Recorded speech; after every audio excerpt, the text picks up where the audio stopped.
Kalau menjual agama untuk urusan dunia itu menjual kebenaran, menjual al-haq, kesannya nanti ini padahal hak jadi batil kesannya, atau yang batil kesannya jadi hak. Nah itu jual beli kebenaran menjadi kesesatan, atau jual beli agama untuk dunia.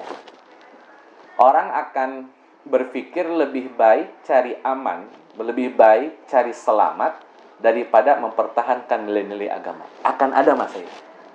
Orang akan berpikir lebih baik saya selamat daripada saya bersama orang-orang yang benar yang beresiko tidak selamat.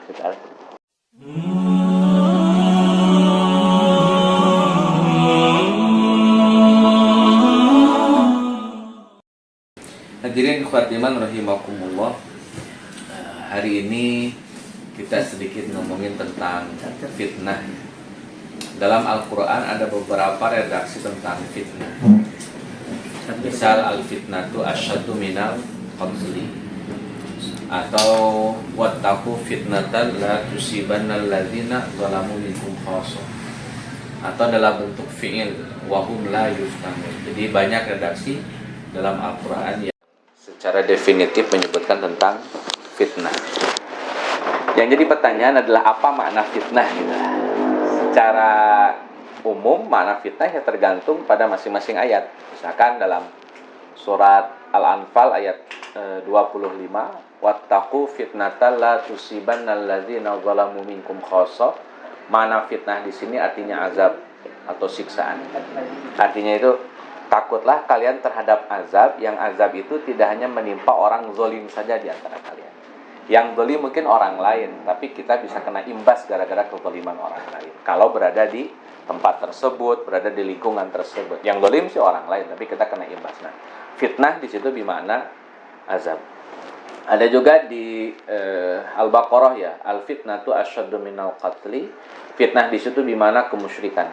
Jadi kemusyrikan itu lebih berat dosanya daripada membunuh seseorang. Yang ketiga di surat Al-Ankabut ayat 2 yang menggunakan fi'il mudhari wa hum la yuftanun. Fitnah di situ artinya ujian. Jadi ujungnya kan ayat ketiganya untuk mengetahui siapa yang benar-benar beriman dan siapa yang bohong dalam imannya, yaitu di fitnah. Di fitnah itu diuji. Jadi semua orang yang memiliki statement keimanan kepada Allah itu harus diuji untuk mengukur benar gak. Karena kalau timbang iman terus dideklar saya beriman loh, kemudian ujung-ujung dahala jannah, kayaknya terlalu mudah itu. Maka iman yang sudah deklarasikan itu harus diuji benar atau bohong. Nah, itu nanti dalam kehidupan pastinya akan banyak bertubi-tubi berbagai macam fitnah atau berbagai macam ujian untuk mengukur sejauh mana sih kualitas iman kita ketika menghadapi ujian. Tentu beragam ujiannya, sebagaimana dalam surah Al-A'raf ayat 168 bahwa yang namanya ujian dibagi dua. Satu, balaunahum bil hasanati, ujian itu bentuknya adalah nikmat. Yang kedua, wasayyiati, ujian itu bisa jadi bentuknya adalah musibah. Jadi nikmat maupun musibah dua-duanya ujian. Panjang umur ujian, pondok umurnya ujian. Oh ya, pondok ya. Maaf. pendek. Sehat ujian, sakit ujian, kaya ujian, miskin ujian. Semuanya itu bagian daripada ujian. Cuma memang bentuknya kadang bentuknya nikmat, kadang bentuknya musibah. Jadi itu dua-duanya ujian. Jadi jangan sampai ada pemahaman kalau dapat musibah berarti diuji, kalau dapat nikmat berarti tidak diuji. Nah, itu keliru karena dua-duanya merupakan ujian, baik nikmat maupun musibah. Hadirin ikhwatiman rahimakumullah. Ada tema fitnah yang disampaikan oleh Nabi Sallallahu Alaihi Wasallam, dan tema ini kemudian dijadikan sebagai warning, peringatan bagi kita sebagai umatnya. Yang pertama, Nabi mengingatkan kita tentang fitnah dan mengajarkan kita dalam bentuk doa yang sering kita baca di akhir salat. A'udzubika min azabi jahannama wa min azabil qabri wa min fitnatil mahya wal mamati wa min fitnatil masihid dajjal. Di situ ada fitnah hidup, fitnah mati, dan fitnahnya dajjal. Jadi ada 3 fitnah yang kemudian Nabi SAW sebutkan di dalam hadis. Yang kedua masih dalam hadis Nabi, riwayat Imam Muslim, kata Nabi SAW, Badiru bil a'mali fitanan. Bersegeralah kalian melakukan amal soleh sebelum zaman fitnah itu datang. Nah, ini agak saya perdalam sedikit. Diksi dari Nabi adalah bersegeralah melakukan amal sebelum zaman fitnah itu datang. Waktu Nabi bilang, bersegeralah amal wahai para sahabat sebelum zaman fitnah itu datang. Di waktu itu fitnah sudah datang belum? Saya ulang lagi diksinya. Saya ulang lagi. Bersegeralah kalian melakukan amal soleh sebelum zaman fitnah itu datang. Waktu Nabi menyampaikan itu, fitnah sudah datang belum? Belum. Tahu dari mana belumnya? Sebelum. Kalau hari ini? Sudah. Nah, kalau misalkan Nabi hari ini ada, kira-kira perintahnya gimana? Belum datang saja sudah disuruh bersegera. Kalau sudah datang? Kalau belum datang saja, belum datang nih fitnahnya, sudah suruh bersegera. Kalau sudah datang, ini ilustrasi biar lebih mudah. Jam 6:30 itu jemputan anak sekolah datang. Jam 6 kita sudah woro-woro ke anak-anak. Nah, siap-siap sebelum bis jemputan datang. Kalau bis jemputan sudah datang, harus sudah naik. Udah nggak pakai siap-siap lagi. Ayo lo tong. Harus sudah langsung naik. Kenapa? Artinya kalau sebelum masih ada prepare, kalau sudah datang ya harus sudah nggak pakai prepare lagi. Harus sudah do it now gitu. Harus sudah lakukan sekarang. Konteks amal soleh di zaman Nabi baru konteksnya prepare, persiapan menuju zaman fitnah. Kalau sekarang sudah zaman fitnah, sudah lagi nggak bisa nunda-nunda amal. Harus sesegera mungkin. Itu poin yang ingin saya sampaikan di awal. Lanjutan hadisnya, kata Nabi SAW, zaman fitnah itu datang kaqita'il lailin mudlim, seperti potongan malam. Nah, dijelaskan oleh para ulama, malam itu kan makin ke ujung makin larut, makin gelap.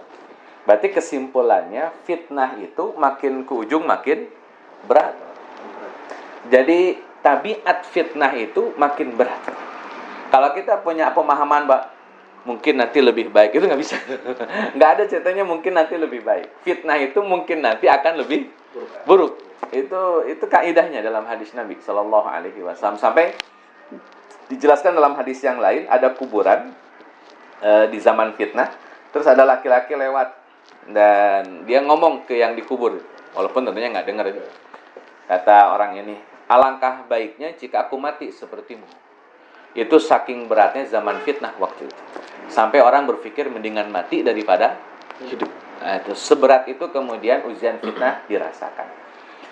Hadirin khawatimah rahimakumullah, lanjutan hadisnya, apa efek beratnya ujian fitnah tadi terhadap kita sebagai seorang mukmin? Kata Nabi, yusbihur rajulu mu'min wa yumsi kafirun. Paginya iman, sorenya sudah kafir. Aw yumsi mu'minan wa yusbihu kafirun, atau sorenya mukmin, paginya kafir. Jadi perpindahan dari mukmin ke kafir, pagi ke sore itu bisa pindah. Jadi nggak usah nunggu bulanan, nggak usah nunggu pekanan, nggak usah nunggu tahunan. Hitungannya jam. Orang hitungan jam bisa berubah keimanannya. Makanya kata Nabi, yusbihur rajulu mu'minan wa yumsi kafiran. Pagi iman, sore kafir, atau sore iman, paginya kafir. Di ujung hadis Nabi sampaikan, apa yang menjadi alasan kok gampang betul orang itu mengganti keimanannya? Kok semudah itu? Jawaban Nabi SAW dilanjutkan dalam hadisnya, yabi'u dinahu bi'aradin minad dunya. Karena mereka menjual agama mereka dengan dunia. Jadi jualannya agama. Agama dijual untuk membeli dunia. Ini beda dengan berbicara konteks agama untuk ngomentarin urusan dunia, itu beda. Kalau menjual agama untuk urusan dunia itu menjual kebenaran, menjual al-haq, kesannya nanti ini padahal hak jadi batil kesannya, atau yang batil kesannya jadi hak. Nah, itu jual beli kebenaran menjadi kesesatan, atau jual beli agama untuk dunia.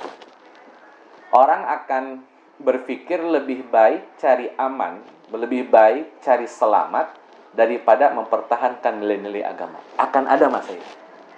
Orang akan berpikir lebih baik saya selamat daripada saya bersama orang-orang yang benar yang beresiko tidak selamat.